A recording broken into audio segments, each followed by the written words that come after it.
Hello and welcome to the webinar, Understanding Flotation, Breaking Down Misconceptions. Your presenter today is Ryan Jones, Solution Metallurgist at Glencore Technology. Before we begin, just a quick bit of housekeeping though. You're all muted just to keep things quiet and focused during the session. You can ignore the raise hand icon. If you have a question, please use the Q&A icon instead. And on that, feel free to ask questions at any time during this presentation. At the end, after the formal part is over, we'll stay on air to quietly answer your questions in the chat. With that, let's get started. Thank you. The title of my webinar today, Understanding Flotation, Breaking Down Misconceptions. So today I will first talk about residence time, which we have all known as the basis of flotation. And then I'll be talking about the second misconception, that flotation circuits are difficult to control. Thirdly, the misconception that Jamison cells are expensive, followed by Jamison cells are only good for cleaning applications. Lastly, one that we hear of often, and we have extensive knowledge and experience in this, the misconception that Concord is better than the Jamison cell. Misconception 1, you need more residence time for flotation. So if we consider residence time, here is a model for recovery for continuous stirred tanks in series. Recovery is a function of the flotation rate constant, the total residence time, and the number of cells in the flotation bank. Two of the main problems with continuous stirred tanks in series are 1, bypassing, and 2, dead zones. Firstly, bypassing at its extreme is when a particle enters the cell in the feed and then reports directly to the tail without experiencing a bubble particle collision event. But normally, bypassing means that a particle doesn't stay in the cell very long, not long enough to experience a bubble particle collision event. The second problem, dead zones, is when there are areas in the cell that are not properly mixed, such as in corners or near baffles. These dead zones effectively reduce the residence time in the bank. So if we consider a single tank flotation cell with a residence time of 30 minutes and a flotation rate constant of 0.1 per minute, from the model, the recovery is 75% after 30 minutes. Now, if we changed it to 2 tank cells in series, still with a total residence time of 30 minutes, meaning that each cell is smaller than the single cell that we've just seen before, and that each cell has a residence time of 15 minutes, then we can see that the recovery has increased to 84%.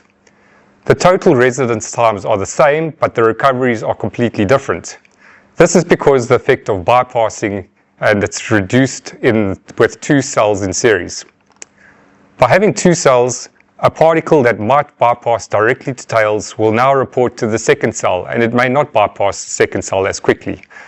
Now if we look at 3 tank cells in series, we can see that the effect of bypassing is further reduced and the recovery is even higher at 88%.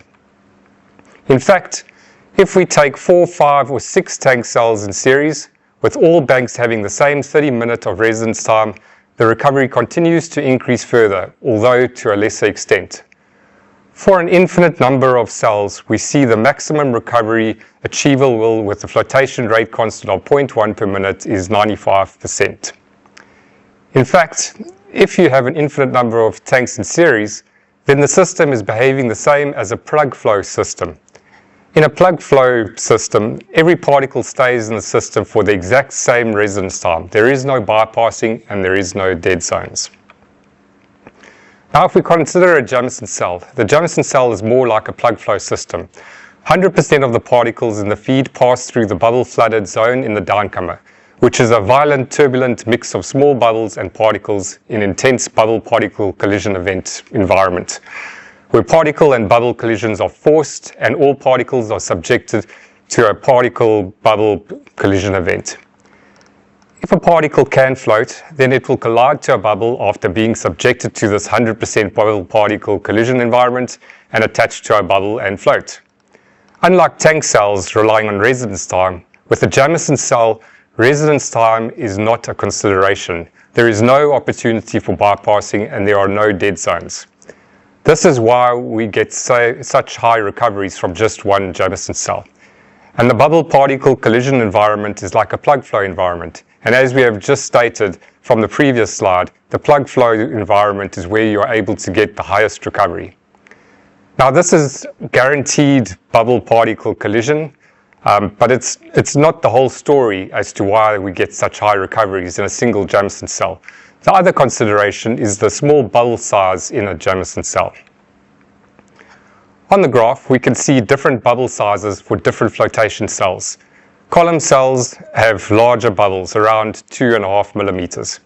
Mechanical cells have bubbles from about 1 millimeter to 2 millimeters and even larger. I remember 20 years ago doing bubble size measurements on mechanical cells, and we were aiming to get them down to 1 millimeter. And if we measured something larger than 1 millimeter, then that was an indication that it was time to change the rotor or stator because there was too much wear. A Jamison cell, on the other hand, has a bubble diameter of around 0.5 millimeter. And a Jamison cell doesn't have high-wearing rotors or stators affecting bubble size. It has a durable, long-lasting ceramic orifice which lasts years. And so you have a consistent bubble size over time. So what does this mean? Well, the right-hand graph shows that the rate constant for silica, as an example, it shows the flotation rate constant, which can be viewed as a proxy for recovery, as a function of bubble diameter. At a bubble diameter of 1 millimeter, the rate constant is just over 0.2 per second. And the bubble diameter of 0.5 millimeter has a rate constant of almost double at just over 0.4%. So with the smaller bubble sizes with the Jamison cell, you get much faster flotation kinetics in the concentrated bubble particle contacting zone in the downcomer. And therefore, you're able to get higher recoveries more efficiently in a Jamison cell. Now, taking it a step further, what we have seen time and again is that because of the small bubbles and the efficient guaranteed contacting, that Jamison cells are very good at floating material that has historically been known as difficult to float or slow floating. Examples could be nickel, iron, some refractory gold ores, PGMs, and moly. For moly, we have an example. This shows a copper moly circuit for a site which we, Glencore, are a major partner. The site had column cells as final cleaners, and back in 2016 already, we installed Jamison cells, 2 large B6524 cells in the circuit treating column tails. Here is the results of that circuit. If we look at the column, the concentrate grade is 26.6% copper at a copper recovery of 38%, and that's for moly. And that was for copper. And for moly, the concentrate grade is 1,250 parts per million at a moly recovery of 11%. The concentration of moly in the concentrate has actually decreased in comparison to the concentration of moly in the feed of the column, which is around 3,000 parts per million. Now the tail of the column goes to the Jamison cell, and if we look at the Jamison cell performance, the concentrate grade is higher at 32.2% copper at a copper recovery of 74%. And for moly, the concentrate grade is almost 6,000 parts per million moly at 56% recovery. Much higher grades and recoveries achieved by the Jamison cell in comparison to the column cell, and the Jamison cell is treating the leftovers from the column tail. If we look at the contribution of each of these cells to the final concentrates, then we see that the Jamison cell contributes more than half of the copper in the final concentrate, and the Jamison cell contributes more than 80% of the moly in the final concentrate. Obviously, with these sorts of results, we are in discussions to replace more and more columns, not only at this site, but other sites too. Okay, so I hope I've put to bed the misconception that you need more residence time for flotation, and that you need residence time for so-called slow floating material. In a Jamison cell, residence time is not applicable, and the name slow floating material is not applicable. The next misconception is that flotation circuits are difficult to control. This misconception leads on from the residence time misconception. So if we consider a tank cell plant which relies on residence time, and the required residence time is 30 minutes, therefore the roughers are 30 minutes, the cleaners are 30 minutes, and so on. And each bank affects all of the other banks. And so a change in the rougher will affect the cleaner, which will affect the recleaner, etc. Therefore, although the total residence time is 2 hours, with all the circulating loads, it takes much longer to get to steady state. It takes around 6 to 8 hours. Now, in each bank, you have 5 or 6 tank cells, and maybe there are 20 cells in total for the concentrator. And each cell has its own airflow setting, level setting, and so it can be quite complicated to control the bank as a whole. You see, typically the concentrate from all 5 or 6 tank cells are collected together in the same external pipe, which discharges into the concentrate tank. And therefore, you would not know what the mass pool was from each cell. Perhaps there are froth cameras on each cell, which could be calibrated to give you an indication of the mass pool, but cameras can be tricky, they can be dirty, finicky, and you need somebody to look at them, look after them. So they can be a bit unreliable and maybe questionable. And so putting set points for each cell in a bank can be complicated. Now, this large residence time, the long length of time it takes to get to steady state, the large number of cells, and the difficulty with setting up and controlling each cell in a bank means that when a change occurs, like a change in ore mineralogy, or a change in reagents, or a set point change, it can mean that the change is only detected hours later. So yes, tank cell flotation circuits are difficult to control. But now what about a Jamison concentrator? A comparable Jamison concentrator would not have 20 individual cells like the tank cell concentrator. A Jamison concentrator would only have, say, 5 individual cells. And so it would be very doable and easy to measure grades or flows or densities for each of the concentrate streams.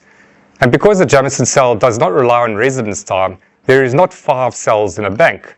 Rather, the approach to flow sheet design is to maximize one particular job at a time. So the design is to maximize operability and is generally to assign one job to one Jamison cell. So a Jamison cell might be assigned the job of maximizing recovery, or it might be assigned the job of achieving the desired concentrate grade. Here, the rougher scalper's job is to achieve the desired final concentrate grade, and the scavenger's job is to maximize the recovery. And so it will be pulled much harder, more air, so as to maximize recovery. And therefore, Jamison concentrator flotation circuits are very easy to control. Okay, the next misconception is that Jamison cells are expensive. So to refute this misconception, here we have a picture of Glencore's Mount Isa. And back in 2014, we installed these 3 Jamison cells located over here. And these 3 Jamison cells became the new cleaner circuit and replaced all of the old conventional cells and column cells located over here. So if we look at a plan view of this plant, we can see here is the location of the Jamison cells. And these cells replaced all of the conventional cells and 3 column cells located here. Quite remarkable. And we did this in 2014 already, more than 10 years ago, at one of our own mines. And I think you will agree that the footprint reduction is huge, with the Jamison cells replacing 7 banks of tank cells and 3 column cells. And we did this at one of our own mines. Glencore technology is part of Glencore. So in terms of the misconception that Jamison cells are expensive, let's first talk about operating costs. With so few cells, only 3, the operating cost has to be a fraction of the conventional cells that they're replacing. There is the power saving, because there are only 3 Jamison cell feed pumps instead of all the tank cell agitators, many of them. And then there's also no blowers, which also consume a lot of power. So in terms of maintenance, we agree that it is smaller footprint, less individual actual pieces of equipment to maintain, and less spares. There are no rotors or stators. You don't need all of the spares laydown area to store all of the rotors and stators. Jamison cells don't have any rotors or stators, just a high wear-resistant ceramic orifice. And they are small. They can be stored in someone's cupboard, for instance. Jamison cells are easy to maintain. You can even do maintenance while the cell is operating. All you do is isolate the downcomer by closing a valve and then remove the quick release couplings, and you have access to the orifice. And then even better, you don't need a crane for maintenance. There are no motors, rotors, stators, gearboxes, shafts, bearing assemblies, and all of that you normally need a crane to load up onto a tank cell.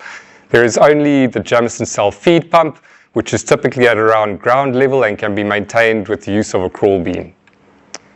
And this means there is no suspended loads, no rigging requirements, and maintenance is even safer. So we had experience in cost for Jamison cells in comparison to tank cells, but we decided to do a third-party design, and we approached Orsenco for this. We said, design us two plants, two 14 million ton per annum modern copper plants, one with conventional tank cells and the other with Jamison cells. And here we have the results. The conventional concentrator consists of 20 tank cells, and the Jamison concentrator consists of just 5 Jamison cells. In terms of footprint, you can see that the Jamison concentrator is about half the footprint of the conventional tank cell plant, so much smaller and compact. And so what are the resulting costs of all of this? Firstly, OPEX. You can see the Jamison concentrator is almost half of the OPEX. The power is about 30% less for the Jamison concentrator because of the savings with not having all the many agitators running. It's only the power for the Jamison cell feed pumps. And the consumables, the spares, the Jamison concentrator is a quarter of the cost. There are no rotors and stators, only the cost of the feed pumps. Next up, CapEx. The Jamison concentrator is much less on the CapEx, a 25% reduction in CapEx. Much less structural steel and concrete costs. Interestingly, while there is an overall capex reduction of 25%, we have noted that the mechanical equipment costs for the Jamison concentrator are higher than the equipment costs for the conventional concentrator. Firstly, I want to point out that this equipment is cost for both the Jamison cell and the regrind mill, an ISA mill, for the plant and for the conventional plant. So for the conventional plant, it's the tank cells and the vertical regrind mill. But irrespective, this study highlighted to us that although the Jamison concentrator is less in terms of overall capex and opex, the unit cost of their Jamison cells needs to be looked at. We do know that Jamison cells are a little more complex to construct, and it's not just a tank with an agitator, it's also a distributor, etc.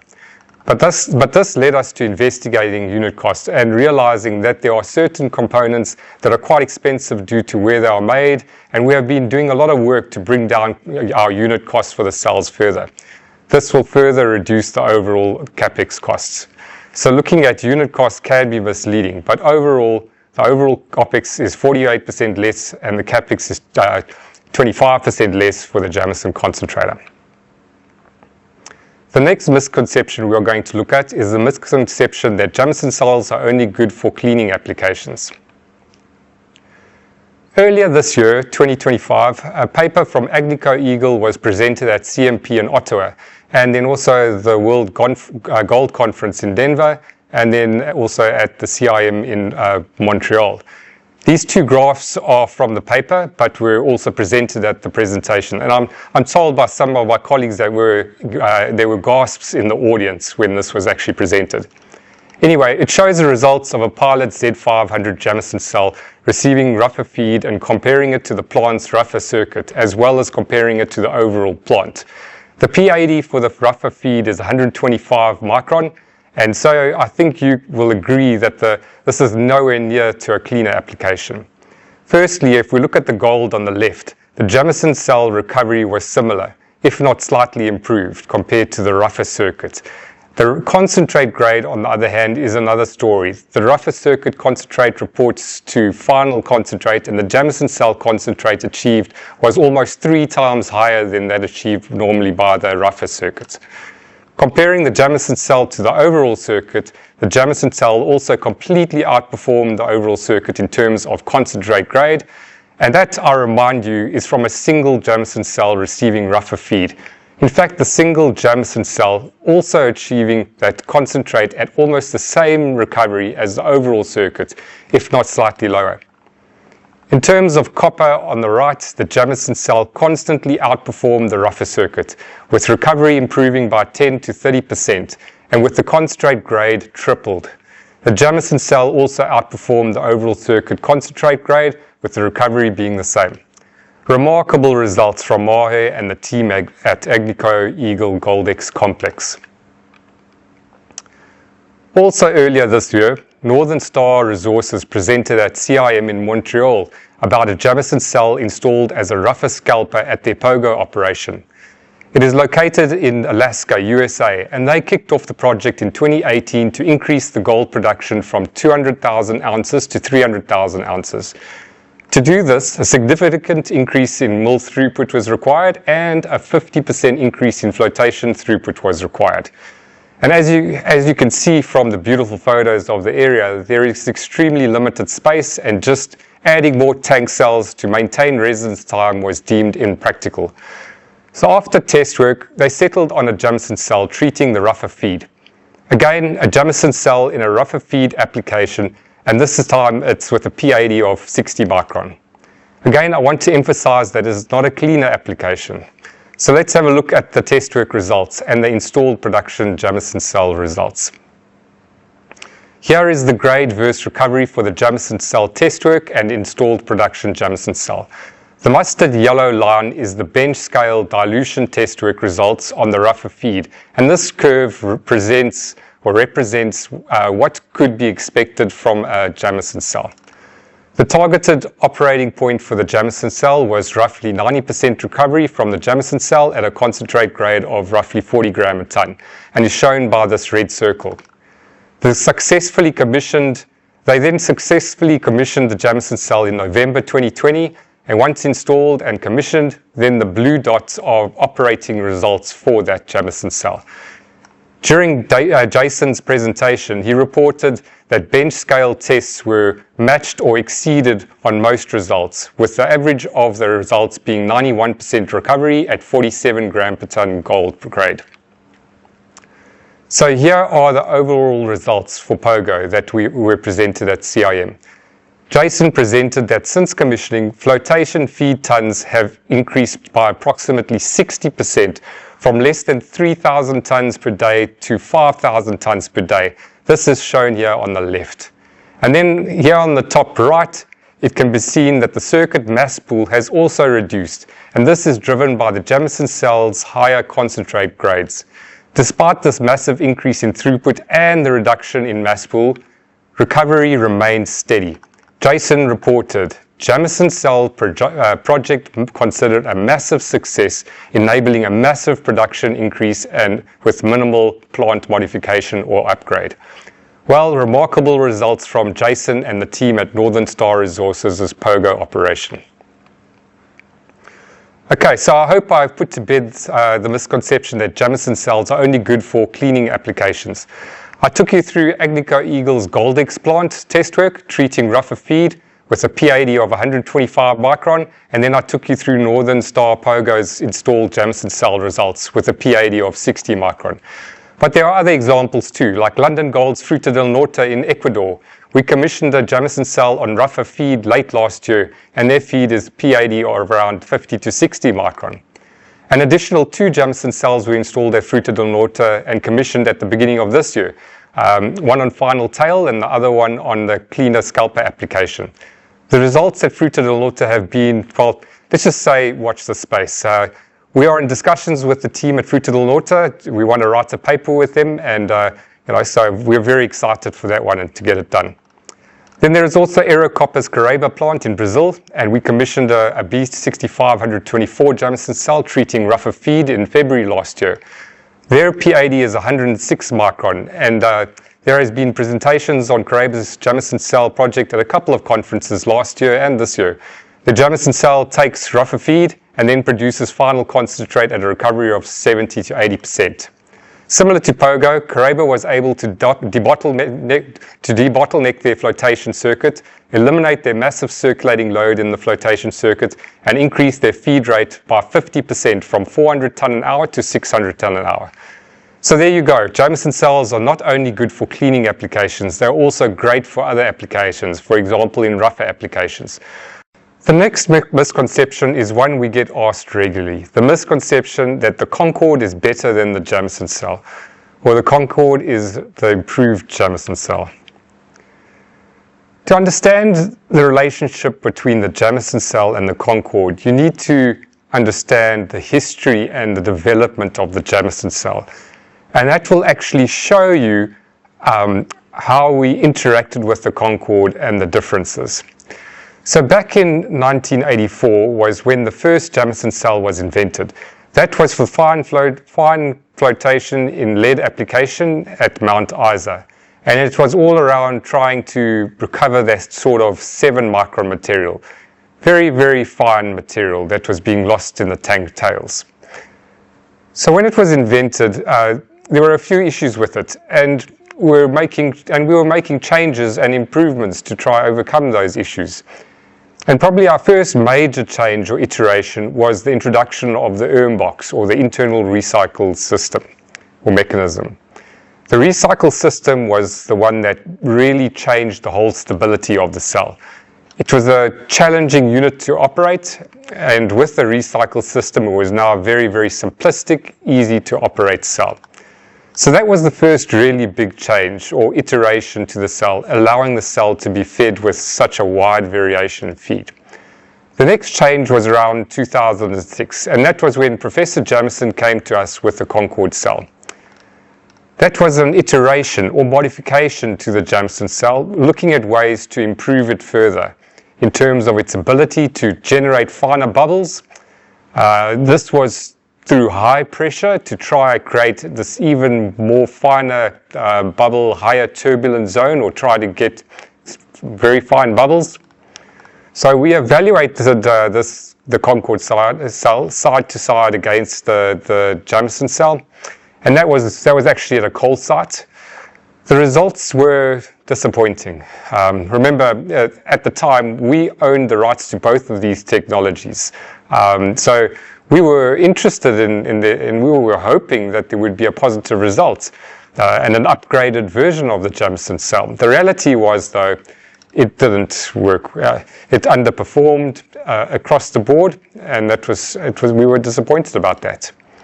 And then obviously it was also a lot more expensive from a capex perspective, the material of construction, the complexity, and also remember that it needed a blower and the power associated with the blower. So, higher OPEX, higher wearing components.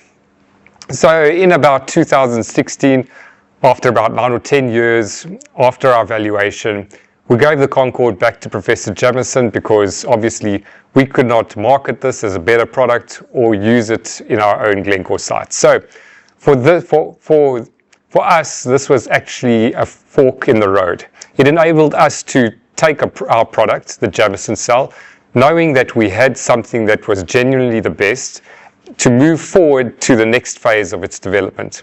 And we continued to develop the Jamison cell over the years with continual incremental improvements. For example, fairly recently we identified, as we're getting larger and larger cells, the costs are becoming more significant. The reason for this was the height of the cell due to the ERM.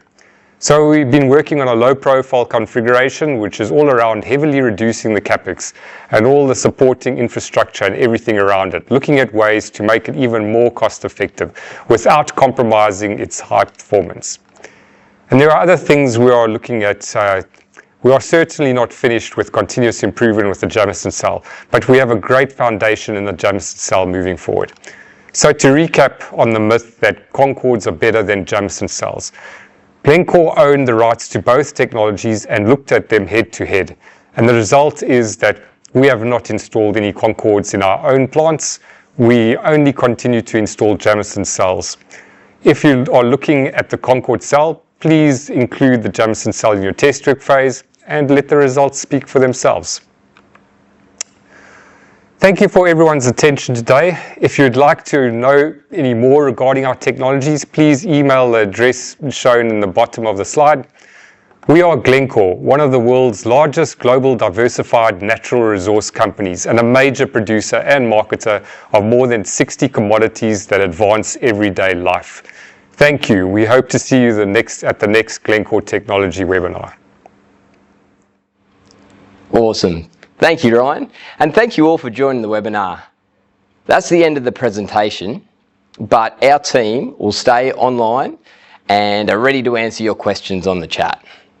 The slides and the recording of the presentation will be available in the lobby of this webinar, which you can access by clicking on the same link you used to access the session. Finally, thank you and see you in the next Glencore Technology webinar.